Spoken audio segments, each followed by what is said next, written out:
नमस्कार, such report में आप सभी का स्वागत है। मैं हूं आपके साथ निहारिका सिंह नागर। आइए नजर डालते हैं आज की बड़ी तमाम खबरों पर। राजकीय मेडिकल कॉलेज उरई का विवाद इन दिनों चर्चा का विषय बना हुआ है। सदर विधायक ने लगाए थे राजकीय मेडिकल कॉलेज के प्राचार्य तथा स्टाफ पर गंभीर आरोप।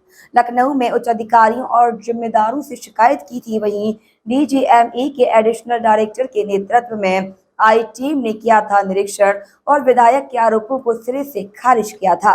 वहीं सदर विधायक ने किया पलटवार और जांच टीम पर भी गंभीर आरोप लगाए और दोनों के बीच रस्साकसी हो रही है। वहीं इसी बीच देखे हमारी खास रिपोर्ट जालौन से देवेश स्वर्णिकार के साथ। मैंने प्रबंध समिति की बैठक में वहाँ के स्वास्थ्य विभाग के सभी प्रमुख सचिव और अधिकारी थे।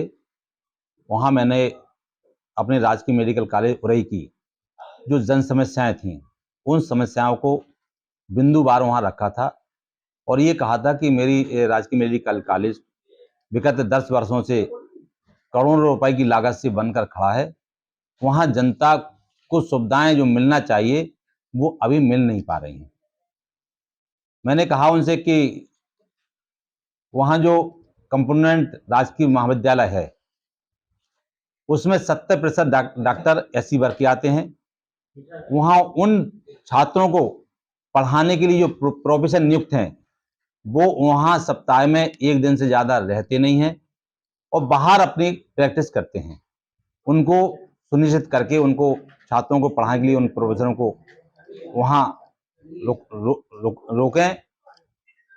और मैंने ये भी कहा था कि जब हमारे राजकीय मेडिकल कॉलेज का प्रधानाचार्य सप्ताह में 2 दिन ही रुकता है और 6 दिन स्वराज नर्सिंग होम नाम का काकरदेव नगर में वो अपना नर्सिंग होम चलाते हैं, जब प्रधानाचार्य ही नहीं रहेंगे तो यहाँ की व्यवस्थाएं चरमरा जाएंगी। और व्यवस्था में मैंने ये देखा कि जैसे तमाम मरीज जाते हैं रात को इमरजेंसी में तो कोई सीनियर डॉक्टर वहां देखने के लिए वहां उपस्थित नहीं रहता है।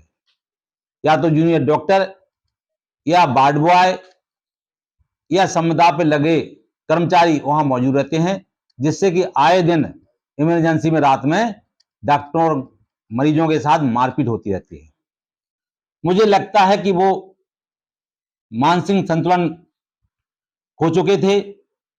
वो बांदा से हटाए हुए प्रिंसिपल हैं और उनको इस तरह की बचकाना हरकत जिम्मेदार व्यक्ति होकर नहीं करना चाहिए थे। अगर उन्होंने बचकाना हरकत की है उसका वीडियो मेरे पास है। मैं इसकी भी उचित अधिकारियों के पास इस आए हुए जांच अधिकारी मुकेश यादव की जांच कराऊंगा, उनकी शिकायत भी ऊपर जाके करूंगा। क्या पाया, क्या दिशा निर्देश दिए जी? क्या पाया है सर निरीक्षण के दौरान? अभी तक तो मैं पर्सनली जो है कि मैं सेटिस्फाइड हूँ, क्योंकि कोई भी अस्पताल या मेडिकल कॉलेज 2 चीज़ों से चलता है। एक वहाँ के विद्यार्थी इनका एडमिशन होता है, अगर वो एडमिशन हो रहे हैं और वो पास होके निकल रहे हैं और पीजी में उनका सिलेक्शन हो रहा है, इसका मतलब पढ़ाई ठीक है। दूसरा होता है मरीज। हमारे यूजर 2 ही हैं। अगर मरीज नंबर तो मरीज हैं ज़्यादा तो होंगी, लेकिन क्या वो मरीज सेटिस्फाई हैं, संतुष्ट हैं यहाँ की व्यवस्था से जो भी अवेलेबल है, और रात दिन में कोई भी चीज़ परिवर्तन नहीं हो सकता। तो सर जैसे जहाँ हमारा मानना कि एक जनप्रतिनिधि है जो हमारे बीच का चुना हुआ विधायक है, पब्लिक उसको चुनती है, इतना बड़ा मतलब जो विधानसभा में बैठता है वो सभापति से सीधे शिकायत कर रहा है, तो कोई तो आधारभूत उसका रहा होगा, हवा में तो वो शिकायत करेगा नहीं। जैसे एक पॉइंट को अगर हम लोग लें तो ज़्यादा अच्छा। जी वो जनप्रतिनिधि हैं और उनका अधिकार है, क्योंकि उनको पब्लिक ने जो इलेक्ट किया है कुछ आशाओं के साथ किया होता है, और वो आशाएं अगर पूरी नहीं होती हैं तो ऑब्वियस है कि जब भी इलेक्शन होगा तो उनको नुकसान होगा, सरकार की छवि को भी नुकसान होता है। तो वो अपने अब क्योंकि बहुत सी चीज़ें टेक्निकल होती हैं, आप भी जो लिख रहे होगे बहुत से, आपको जो मैं बता रहा हूँ आप उसका मतलब कितना समझ पा रहे हो नहीं समझ पा रहे हो, क्योंकि मैं डॉक्टरी की भाषा बोल रहा हूँ तो डॉक्टर साहब आसानी से समझेंगे, आप शायद उतना उस चीज़ को नहीं समझेंगे। जनपद जालौर में इन दिनों राजकीय मेडिकल कॉलेज प्रबंध समिति और सदर विधायक के बीच का विवाद तो मानो थमने का नाम ही नहीं ले रहा। दरअसल इस पूरे घटनाक्रम के बारे में हम अपने दर्शकों को अवगत कराना चाहते हैं कि असली मामला क्या है, पूरा प्रकरण क्या है। दरअसल राजकीय मेडिकल कॉलेज उड़ई से जो करोड़ों रुपए की लागत से बना हुआ है, और उसमें जो है लगातार शिकायतें इस बात की आ रही थी कि मरीजों और डॉक्टर स्टाफ के बीच में आए दिन मारपीट होती है, या उनको कुछ सुविधाएं नहीं मिलती हैं, या बहुत सारी ऐसी कमियां हैं जिनको लेकर जो है सरकार की छवि को बट्टा लग रहा है। इसी बात को लेकर सदर विधायक उड़ई गौरी शंकर वर्मा ने इसकी शिकायत विधिवत जो है लखनऊ में की थी। वहाँ से एक समिति बनाई गई थी, और उसमें DGME में के एडिशनल डायरेक्टर मुकेश यादव को इस समिति का जो है लीडर बनाकर यहाँ पर जांच के लिए भेजा था, ताकि जांच की जाए असलियत क्या है और इसकी रिपोर्ट तथ्यों सहित वहाँ पर प्रोसीड की जाए। एडिशनल डायरेक्टर जनरल जब यहाँ आए हैं, उन्होंने जांच की है। जांच के बाद यानी जांचोपरांत उन्होंने मीडिया से बात करते हुए बताया था कि यहाँ पर जो शिकायतें हैं वो गलत पाई गई हैं, क्योंकि सदर विधायक ने अपनी वोट बैंक की खातिर ये सारी शिकायतें की थी। इसी सब बातों को लेकर उन्होंने जो है प्रेस कॉन्फ्रेंस कर इस बात को बताया था कि यहाँ पर जो शिकायतें हैं वो गलत है।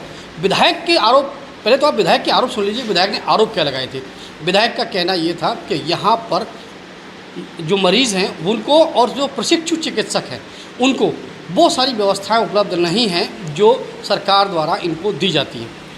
प्राचार्य के ऊपर उन्होंने आरोप लगाया था कि प्राचार्य हफ्ते में महज 2 दिन यहाँ पर देते हैं, बाकी का पूरा हफ्ता वो कानपुर स्थित अपने स्वराज्य मेडिकल कॉलेज है, उनका अपना खुद का एक चिकित्सालय है, वहाँ पर वो समय देते हैं। और जो सीनियर डॉक्टर्स हैं वो भी जो है हफ्ते में 1 या 2 दिन ही समय देते हैं, इसके बीच में वो अपना समय नहीं देते।